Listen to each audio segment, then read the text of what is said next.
We shall commence this module by discussing about international trade. International trade is inextricably linked to development. Most fast-growing economies also have a dynamic trade sector. Trade involving developing countries has grown at a comparatively fast pace in the current decade. This has also provided significant impulses for global growth. But there are genuine questions about a sure link between trade and economic growth in the developing economies. More generally, the benefits from trade are based on the static considerations of specialization and international division of labor, which shifts the production possibility curve in the rightward direction. But the skeptics say that this growth is actually realized through several channels, absence of which may cause the leakages in transfer of benefits of international trade to developing countries. Hence, for these economies, the growth can be lower even under free trade. However, the advocates state that the international trade influences a country's growth by impacting upon the level of those activities. For example, capital, technology, or know-how, which are much desired for growth. It is only through trade that the transmission of technology across border can be facilitated. In this sense, the advocates say that trade actually proved to be a blessing for the poor nations, as they have a very low base in the development of research and development. Apart from it, opening up to international trade extends the market of a country's output beyond national frontiers and may ensure better prices through exports. Developing countries have long strived for a development strategy that will sustain high economic growth, create employment opportunities, and eliminate poverty. Trade policy is being used by the developing countries as a tool for attaining their development objectives. The successful experiences of several developing countries, especially in Asia-Pacific region, that have achieved rapid economic development through trade expansion are being presented as a testimony to the benefits from increased participation in international trade. Until recently, there has been a general consensus that every country benefits from trade. However, recent empirical investigation has shown that less developed countries has not benefited from trade as much as their developed counterparts. It is being realized that though trade can be a powerful engine for economic growth, poverty reduction, and development, but harnessing the power of trade is often difficult for developing countries, particularly the least developed countries, because of the supply side domestic constraints. The difference in the nature of these constraints leads to different effects on trade, on economic growth, and hence different views about the relationship between trade and growth. After studying this module, you shall be able to know about different views on the effects of trade on growth, examine the factors causing negative effects of trade on economic growth, understand the factors causing positive effects of trade on economic growth, examine experience of different countries regarding export-led growth during different economic phases. Now we shall move on to discuss the different views on trade as an engine of growth.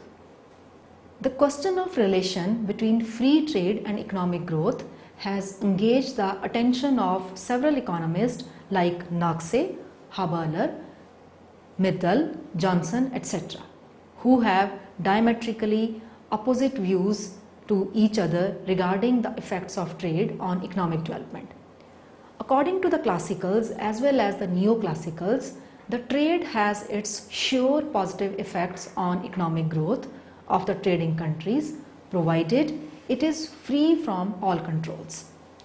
But Naqse pointed out that the trade may not act uniformly as an engine of growth in all the countries, and it has greater positive effect in the richer central economies than the poor economies at the peripheries. Similarly, Mirdal also pointed out that the international trade may accentuate world economic inequalities.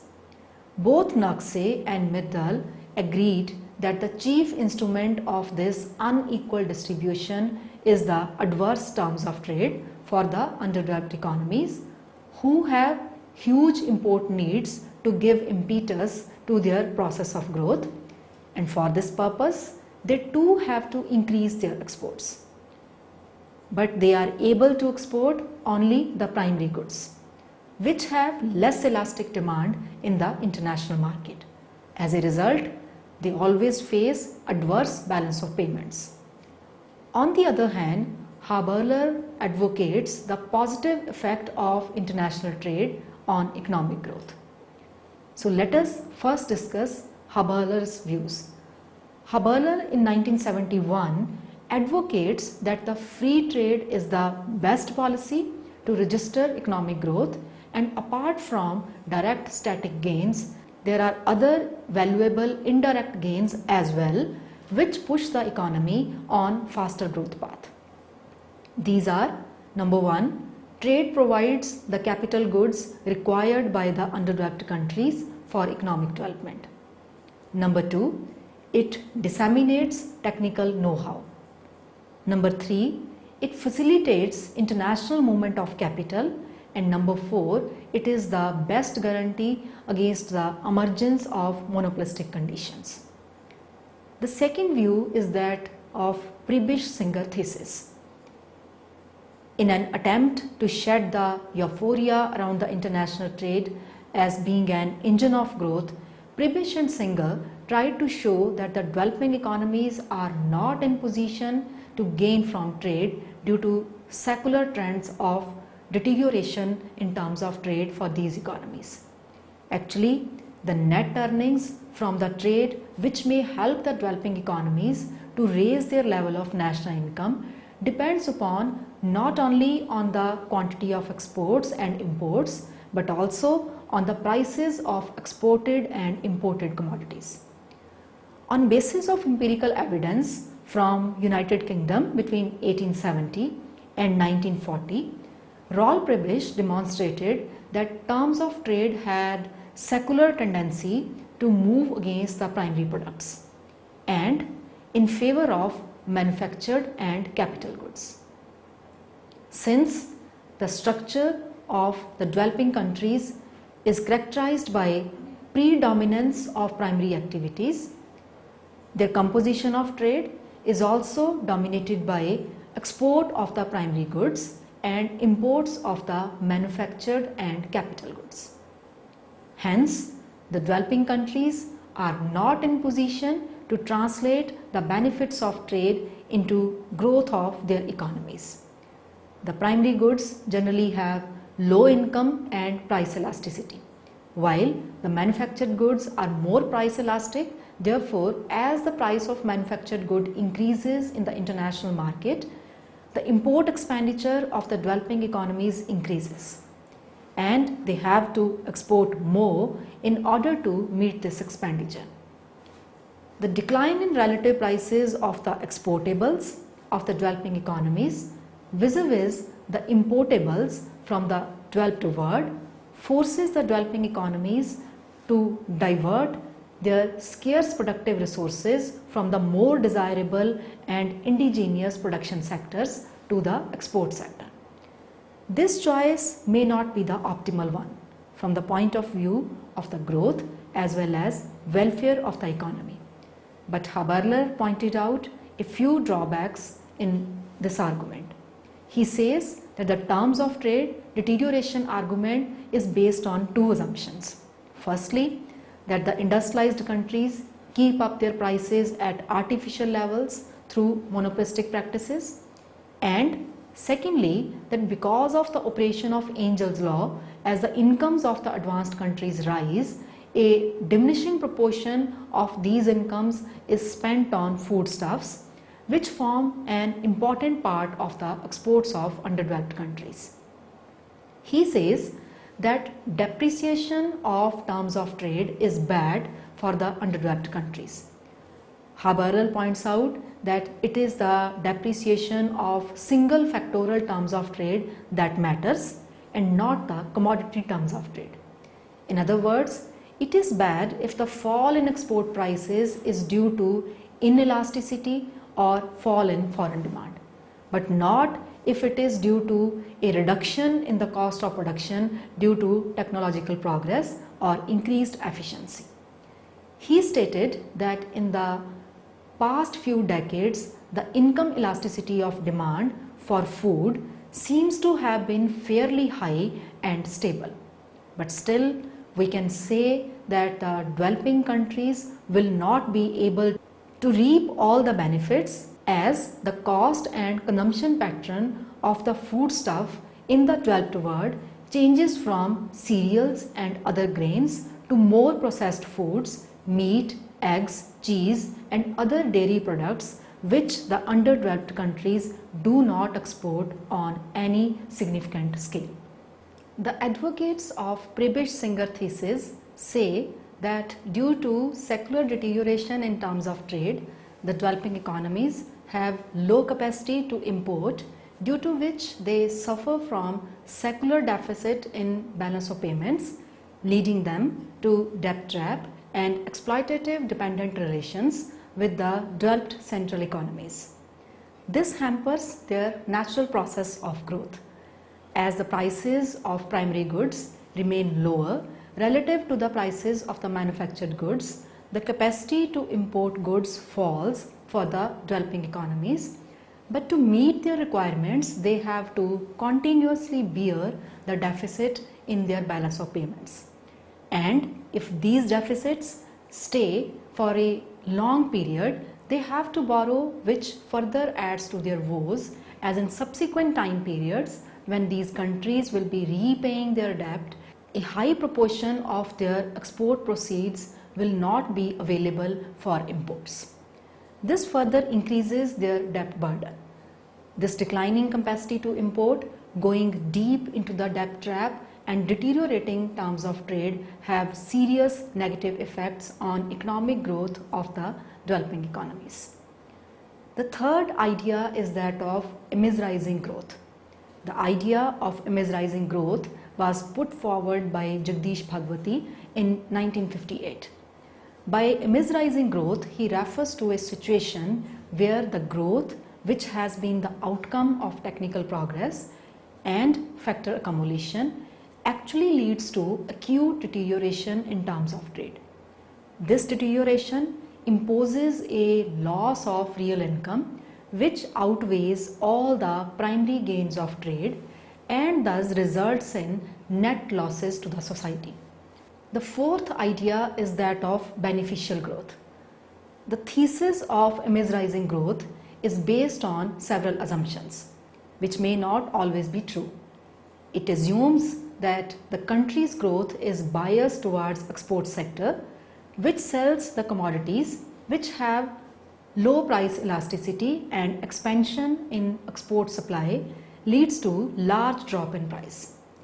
Immeasurizing growth may not be true for all developing countries, and the developing countries may experience positive gains even though the terms of trade have deteriorated. In the long run, the production gains may outweigh the losses due to deterioration in the terms of trade, and the economy is on higher level of community welfare. Export-led growth.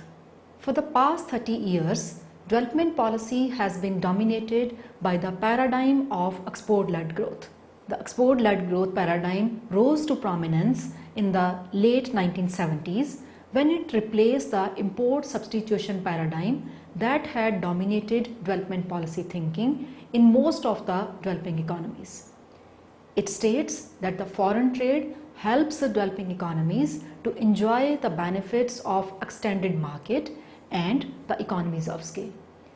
The foreign markets enable the producers in the developing economies to establish the viable units and overcome the limitations of the small size of the domestic market.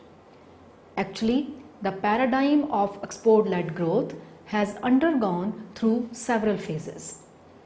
During the 50s and 60s, when most of the developing economies were following the strategy of self-sufficiency and hence were mesmerized by the idea of import substitution, the countries like Germany and Japan followed the strategy of export-led growth, to be followed by the East Asian tigers like South Korea, Taiwan, Hong Kong and Singapore in the 70s and 80s. Then the waves of globalization and changes in the world economic policies spurred the change in strategies of most of the developing economies from import substitution to export-led growth. However, this strategy has differed from country to country. Germany and Japan and their own indigenous industrial base and their growth of exports was spurred by undervaluation of the domestic currency, while the East Asian tigers relied upon the undervalued exchange rate along with the acquisition of foreign technology. On the other hand, the Latin American countries depended on foreign multinationals rather than developing their own indigenous industrial capacity. Then in the era of globalization, export-led growth is no longer a purely national strategy. Instead, it is the partnership between developing countries, multinational corporations and developed countries. It aims at maximization of international gains in trade as well as production.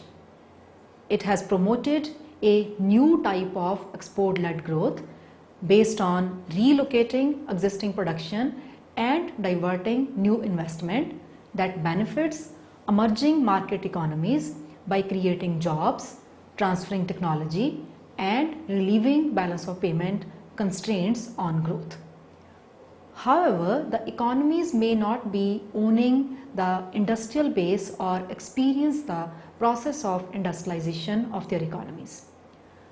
On the flip side, this state has also been the cause of deindustrialization in several economies, creation of international financial imbalances and undermines the demand generation process through diminishing levels of income.